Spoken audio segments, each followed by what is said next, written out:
Hi, welcome back to Rambling Roxy's Adventures Through Writing.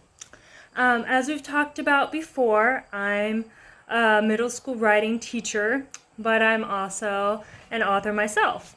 I've written 6 books, but I'm only going to show you the 3 right now because these are more the kind of books or stories you would be writing. The other books are picture books for my twins, and those have a different style of writing than what I'm talking about. But all 3 of my books are all middle grade mysteries.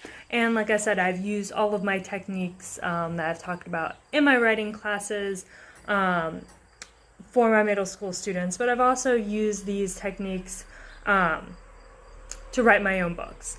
And I like to think that there's parts in there that are pretty good. There's parts that when we get around to the editing section that I could learn a lesson from too.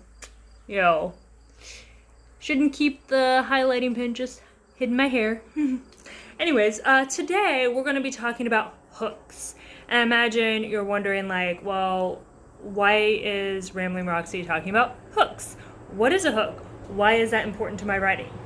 Well, hook is just kind of a term that we use in writing. And it's a hook is like how you start your story. So how do you start your story, book, or article? You can think of hooks for any type of writing. It doesn't have to be just for storytelling. You can also use these if you're writing an argument essay or if you're writing a research paper, although those kind of hooks are going to be a little bit different than you would for a story. And you can tweak that to what you need to.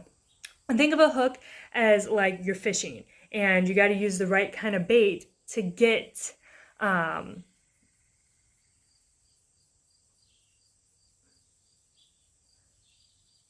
you have to use the right kind of bait when you're fishing to catch the right kind of fish and to get the attention of your reader. So you want to hook your reader and you want to draw them in and get lots of fish to come check out your article or story.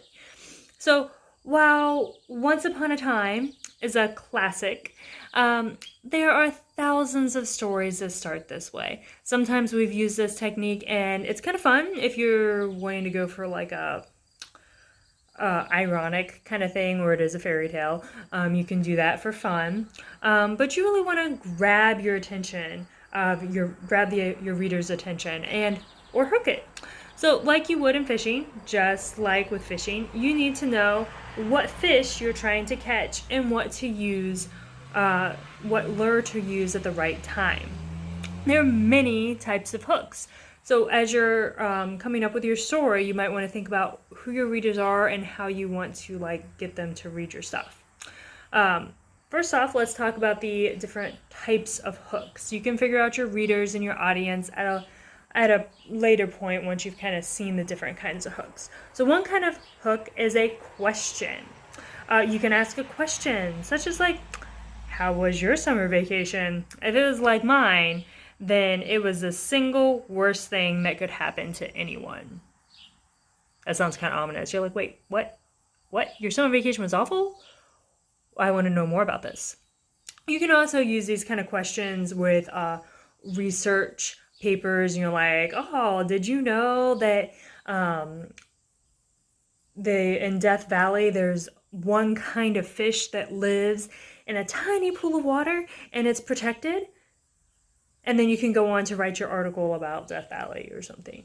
Obviously, your question should be related to what you're writing about, not something random. So that can be an option for you as a writer. There's also onomatopoeia. Onomatopoeia are sound effects. So think like splash, ding dong, scratch. Any sounds can be good for starting off something. I've had many students use sound effects in more like a classic style writing with research papers. I was impressed. But it's a great way to start a story. I'll look through mine and see if I have any. I don't know if I started mine off with onomatopoeia. And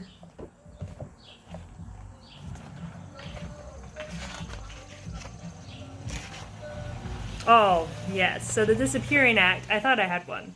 This is my first book.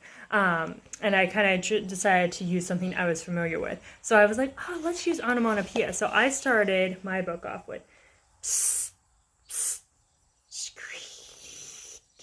Whispering voices and scratching woke Zoe from her bunk bed, and she glanced at the clock, and the fuzzy red glow of the numbers read 12:02. Okay, you're kind of like, wait, why is that sound waking her up? I want to know more about it. So just think about the overall appeal. Mine are mystery books. So there's like ominous, dark, spooky, as my kids like to say all the time. My kids like to say spooky. So think of like, I want to have a spooky vibe to the story. Obviously, if you have a different vibe to your story, you should go with what fits your story. There's also dialogue. You can start with a conversation between two people. Preferably something intriguing and not just like, hey, what's for dinner, unless that's like, there's some irony there. I've seen great writers do some fantastic things with that. But again, it needs to fit something. But I challenge you to like make a bland question intriguing with an interesting answer. So you could have a dialogue start off, and it's kind of like a bland question, and then you could come up with something like very intriguing for dinner. And say like, oh, well, I'm having like, witch's toe soup. It's a recipe passed down from my great-grandmother. And you're like, oh, okay, I want to know more about this. There's also another way that you can do this. So this is 1, 2, 3. This is the fourth way you can start a story. And that's setting. You can describe the setting or set the scene for the story. So you can kind of look at what you're writing about, where your story takes place, and you can just start describing what that looks like. Like here in my backyard, I might start talking about the pine trees and the old brick house and the owls hooting in the barn. What else do we have back there? And the butterflies flying in the field, and the interesting writer sitting on her porch in a swing.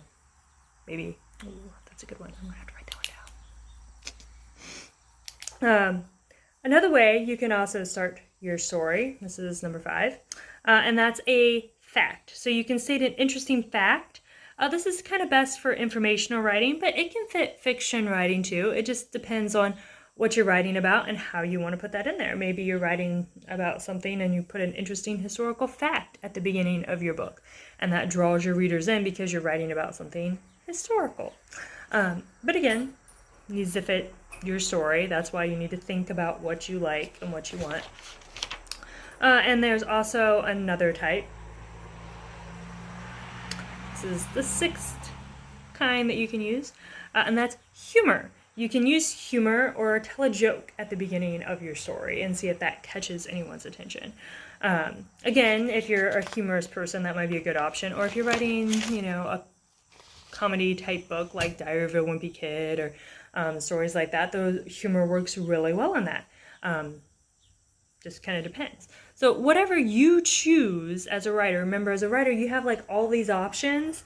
And I kind of wanted to give you ideas for more options on how to start your story, because one, of course, Once Upon a Time is boring and overdone, but it's hard to think of different ways to start a story. I actually had to do some research myself as a writing teacher to learn about all these different ways to start a story before I could come up with different ways to start a story, because I don't know about you, but for me, the beginning part of the story is the most difficult.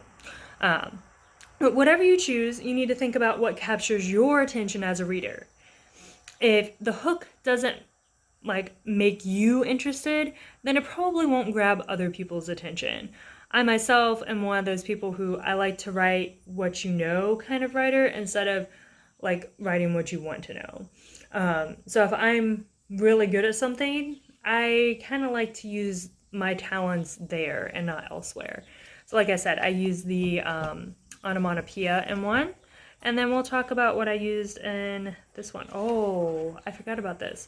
Another thing that you can do is you can, I actually started with a flashback.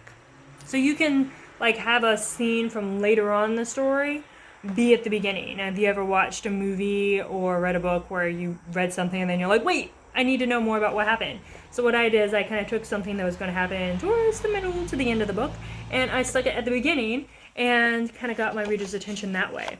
So baking under a desert sun, trying to hide in the sand with bullets whizzing past my head and bouncing off the canyon walls was not how I pictured my summer. While I'd hoped for an exciting adventure full of history, museum displays, and digging up new archaeological finds, I had seen things going a bit calmer, in my mind at least. Crawling through the rust-colored sand, I curled up behind a massive boulder to shield myself from the madman below. And that's how I started Kai's Secret, to kind of give you a flashback, or I guess not a flashback, that's a flash forward. Oops. I said the wrong thing. So I did a flash forward in the book to kind of like leave you hanging to see what would happen in the future. And that means your reader needs to continue reading if they want to know what happens. I would kind of choose a flash forward to be something interesting, not just them eating dinner, unless it applies to something bigger. And then with this one,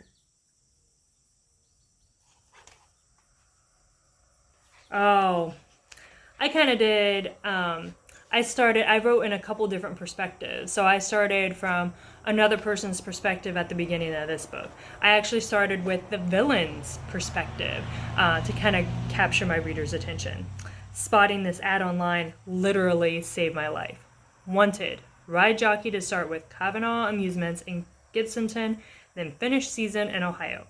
This was my fresh start, away from all the trouble I had gotten into in New Mexico. My uncle was gone, and I could reunite with my sister. Plus, no one would ever find me in a traveling carnival. I would have to forget about Kai and move on with life. I called the phone number on the ad, and lucky for me, they told me to go to their Florida office for a final interview and wanted to know if I would be okay with a traveling lifestyle. Little did they know it fit my plans perfectly. Hopefully, I would be able to turn over a new leaf and life. I wonder if the villain from the previous story will continue to be a villain in here, or if he'll, like you said, turn over a new leaf and be a better person. You'll have to continue reading to find out. That's kind of the whole purpose of a hook. So hopefully my examples kind of showed you what to do or what not to do if you hated the hooks. If you hated the hooks, then maybe pick something different on how to hook your reader. Do the same thing. Every time you read a story, like look at the beginning of the story. Think about the hook. Did that draw your attention, or did it kind of make you want to put the book down? So as a writer, you have a choice to hook people in. And sometimes it's okay if a story doesn't capture interest. We've talked about like slow burn kind of reads where they finally get you interested in reading it. But it's okay to not like certain styles of writing. And maybe there's a lot more people like you who, especially kids, who don't like that style of writing. And maybe you can find your own unique style that will capture not only your attention, but other kids' attention that don't care for those kind of stories too. And you can write your own kind of story that will capture lots of readers and get them interested in reading and love reading as much as I do and other people do. And that's kind of the whole goal with writing, is to share stories and to get other people interested in reading about those stories and learning more about the things around us. Well, thanks for tuning in, and don't forget to subscribe. Thank you.